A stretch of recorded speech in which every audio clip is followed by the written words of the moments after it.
Welcome back to English from A to Z, English in real life. Today we are going to dive into something that's going to add a ton of flavor to your everyday conversations. Phrasal verbs all about eating. You ready to sound more like a native speaker? Let's get right into it. So just imagine this for a second. You're out with friends, this amazing food arrives at the table, and someone says, "All right, let's dig in." And you're thinking, dig? With what? A shovel? Well, dig in is a phrasal verb, and honestly, getting the hang of these is one of the absolute fastest ways to make your English sound super natural. Okay, so we're going to build a kind of story around a meal today. We'll start with the small stuff, those little casual bites we have throughout the day. So first up, let's talk about how we talk about eating between our main meals. First on our list is snack on. This is probably the one you'll hear the most. It just means eating a little something really casually when it's not a proper meal, like breakfast, lunch, or dinner. For example, you could say, "The kids were snacking on biscuits while watching the film." It just paints the perfect picture, doesn't it? It's relaxed, it's a small amount of food, and it's definitely not a formal meal. This is the perfect verb for when you're eating and doing something else at the same time. All right, now for our next one. What's really cool about this one is the sound it implies. Munch on is a lot like snack on, but it usually means the food is crunchy. So, think of things like apples, carrots, potato chips, or popcorn. And this example just hits the nail on the head. They munched on popcorn at the cinema. You can almost hear that crunching sound, can't you? So if there's a crunch involved, munch on is almost always the better choice. Okay, we've had our snacks. Now it's time for the main event. Let's move on to the phrases we use when the main meal is served and everyone is getting ready and, excited to start eating. So here we have two fantastic, really common expressions, dig in and tuck in. And honestly, they mean almost the exact same thing.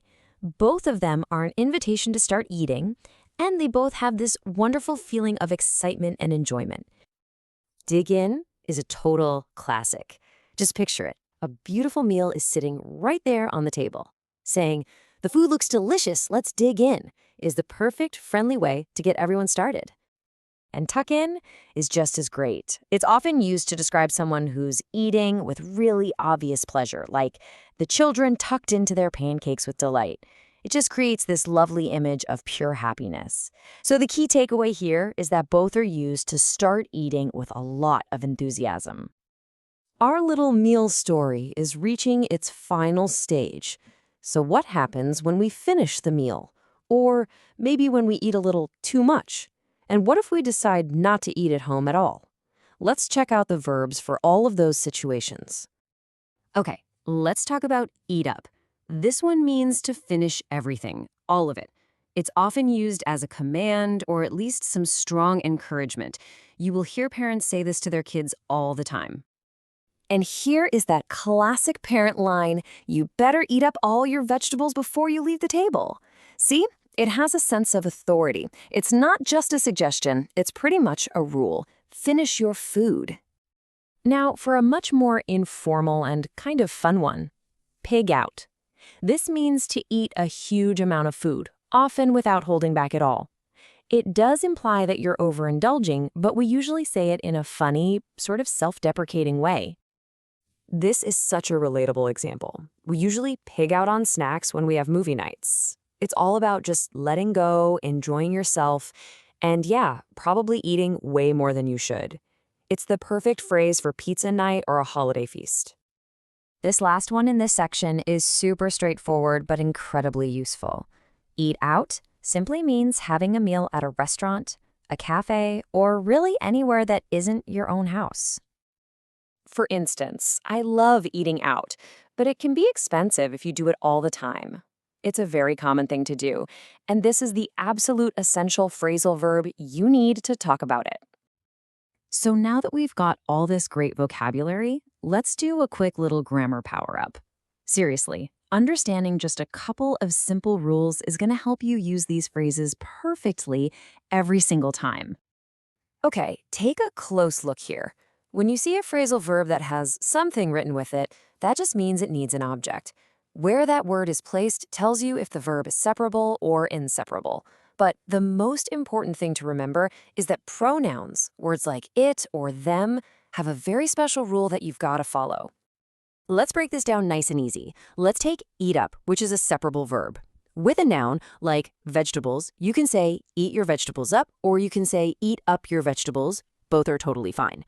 But, and this is the big one, if you replace your vegetables with a pronoun like them, that pronoun has to go in the middle. You can only say eat them up. You can never ever say eat up them. Honestly, mastering just this one little rule will make a huge difference in how natural you sound. So let's do a super fast review. We've got snack on for those casual bites, munch on for crunchy stuff, dig in and tuck in to start a meal with excitement, eat up to finish everything on your plate, pig out for when you really go for it, and eat out for a meal at a restaurant. Easy enough, right? And there you have it, our tour of phrasal verbs for eating. Now, the real learning starts when you actually use them. So my question for you is, which one of these are you going to try to use this week? Maybe you'll munch on an apple tomorrow, or maybe you'll eat out with friends this weekend. Whatever it is, give it a shot. Thanks so much for watching.